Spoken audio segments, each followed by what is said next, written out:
Ozzie Albies 0 for his last 23. Now, this was going into yesterday over his last 20 games. Prior to the game yesterday, $183, 1 double, 1 home run, 4 RBIs, 5 walks, 16 strikeouts. He's completely off balance at the plate. It looks like he's a guy that's guessing right now.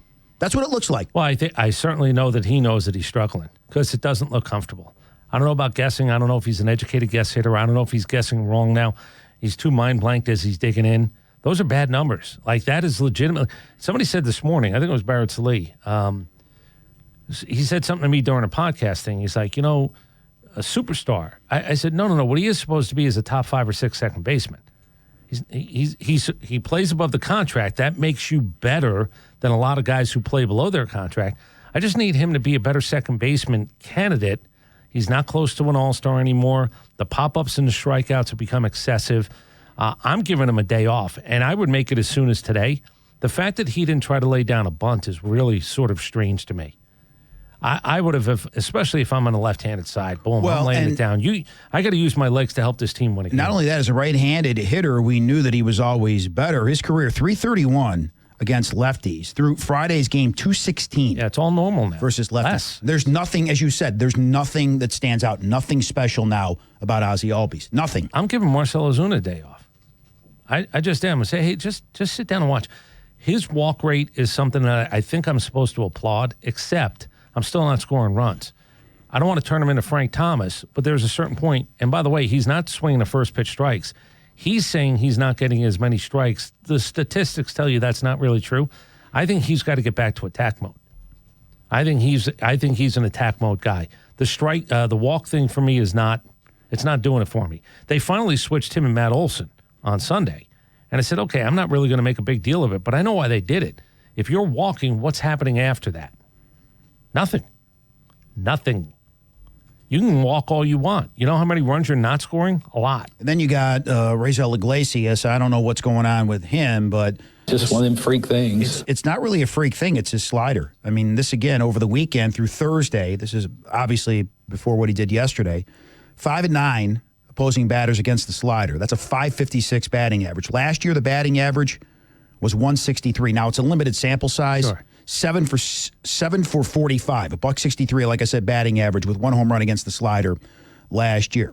And yesterday, yeah, a couple of those hits were cheapies, but guess what? The first guy knocks a single up the middle, 0-2 pitch. Second guy, 0-2 pitch. You got to put guys away if you're a closer. Well, there are other closers around baseball, and we talked about it, who are not doing closer-type things. That doesn't let our guy off the hook, but there does seem to be a little bit of whatever. I can tell you this. I'm not fearing an at-bat against him. I don't have that, wow, this guy's going to come in and he's really going to own this at-bat, because he really hasn't been owning at-bats this year. This year, too. And 2 other things came up this weekend. 2 other things became really evident. What's that? The Freddie Freeman thing came up again. And then this Griffin Canning, the guy who's pitching for the Mets, who's 5-1. And I was sort of waiting for the Canning thing, because I don't think a lot of people are just looking at the Mets record and going, oh, they're 6.5 up on us. Well, he's 5-1. This is the guy, remember, who came over in a Soler deal, and you just basically sent him away. Now, I think the process was, I don't want him stopping Bryce Elder or Ian Anderson having a chance or A.J. Smith-Shawver or I would Waldron. never want to block Bryce Elder. But I think that might have been part of what they were thinking. The problem is, not only is he on the Mets, but he's 5-1 on the Mets right now. And people were, if you were thinking that prior, no. Do you know this what year you were worried about Bryce Elder, and I know prior to this year. I praise him for what he's been able to do in a very, very limited sample size. But you can't really worry about that. You can never have enough arms. I don't like that philosophy. Well, I don't care who it is. I don't know why, but people all of a sudden woke up and say, Griffin Canning, did we have him for a minute? Yeah, and then we released him pretty quickly. He's 5-1 for the Mets. Now, maybe the Mets found something. Maybe he wouldn't have found it here.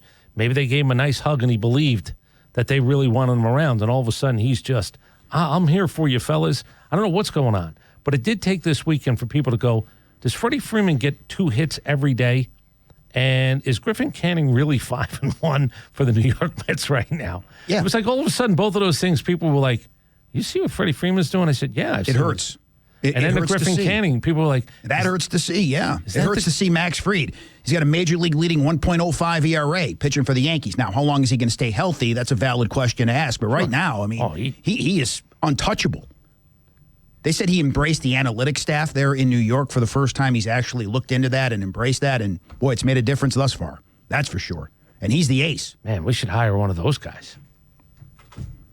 Let one of them golf shirt guys come down here if they got through to Max Fried. And look, I give him credit because it is New York and no Garrett Cole. On top of everything else, that guy had the pressure of being the guy in New York City on the mound. And look, I don't want to pile on. Who now? Because I like Who the next? guy. No, I like the guy. He's always been great with us, but I don't know what's going on in that dugout. We've got various examples this year of not really understanding what's going on in that dugout. As they lose on Friday, Brian Snitker puts in Alex Verdugo to pinch hit. Only something got lost in the mix, lost in the shuffle because you lost a strike because Verdugo was late getting in the box. And here's what Brian Snitker had to say after the game. Yeah, that's probably my fault because I told him to let Stu go on deck, and then I couldn't find him then. And I'll be honest with you, I didn't even realize. I thought the clock stopped when you were making a change like that. So I'll take the blame for that, for not paying more attention where he was. So it goes beyond Snitker. Walt Weiss, who I like as well, and I know you have a relationship with him. I don't know what's going on in that dugout. Go back to Kelnick not running out that ball. Nobody seemed to know about that. Eddie Rosario pinch hitting, and then pinch running the other night. Why is he pinch running, of all people? What's going on in that dugout? And then this happens on Friday. So I screwed up. All valid questions to be asking at this point. Well, I know the gamesmanship of who's in the on-deck circle, and you're hoping a manager makes a move, they announce a guy, then you change it up. But you have to have every piece available. Was Alex on the toilet? Where was he? Things need to be buttoned up. I don't know. Maybe he was going to stretch because he was told he might pinch hit. But there wasn't enough time to get him where he needed to be. Now, I didn't know the rule. Is that actual audio? Alex! Oh, those stringers are better than I thought. Sorry, I thought Skip, that kid, I was going. Congratulations to the stringer on that. We have a floater. See, again, you got to go too far. I congratulated a stringer. That would have been enough.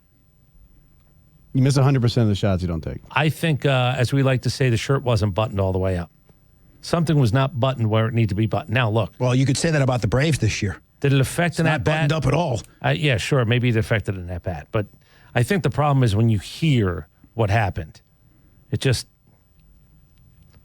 doesn't feel as clean as I'd like it to be right now. We're not playing good enough baseball where not being buttoned up is not a thing. And listen, it can always be worse. I understand that. You could be Colorado. They got beat 21-0 on Saturday. They come back and they win on Sunday, but still Bud Black relieved of his duties. 7-33 are the Colorado Rockies. So it could be worse. I understand that. But like I said, you win a World Series title in 21. You've been to the postseason 3 straight years after that, and you don't have a single playoff series victory. I'm not saying a world championship. I'm saying a single playoff series victory. Something's amiss here, and we need to start addressing that elephant in the room, I think. Well, last year you called Buzzard's luck, and the Chris Sale thing was just sort of the kick in the ass, and the Austin Riley not coming back because they said, nope, that bone isn't healed. So you didn't have luck, but there's still a chance, by the way. You still play the game, and you still play a series. You can win. Nobody's telling you you're not allowed to win a series when you're a little bit depleted. I'm going to do the game again. Here's the game. The Atlanta Braves. What's their record, Nick? They are 19-21. Oh, man, we didn't get to 500? Nope, so close yet again, so far away. Okay, so let me give you the names of the teams that have more wins than the Atlanta Braves. Now I'm going to go all of baseball. Because remember, it's not just who you are. In this game, it's called wild card. You have to be better than multiples. But here are the teams in baseball that have more wins than the Atlanta Braves. The New York Yankees, the Boston Red Sox, Toronto Blue Jays. Tampa's only one behind you, but I'll pull them out. Detroit, Cleveland, Kansas City, Minnesota. Minnesota stinks. Well, they're 21-20. Let me go to Seattle. Let me go to Houston. Let me go to the A's. Let me go to the Rangers. I heard the Rangers stink. Well, they have one more win than the Braves. That's just the American League and the National League. It's the Mets. It's the Phillies. It is the Chicago Cubs, St. Louis Cardinals, who've decided to play better baseball, Milwaukee, and Cincinnati. By the way, they're 2 games under 500. They're 20-22 as you sit 19-21. Let me go out west. It must get better out there. Oh, gosh. Dodgers, Padres, Giants, Diamondbacks all have more wins than the Atlanta Braves.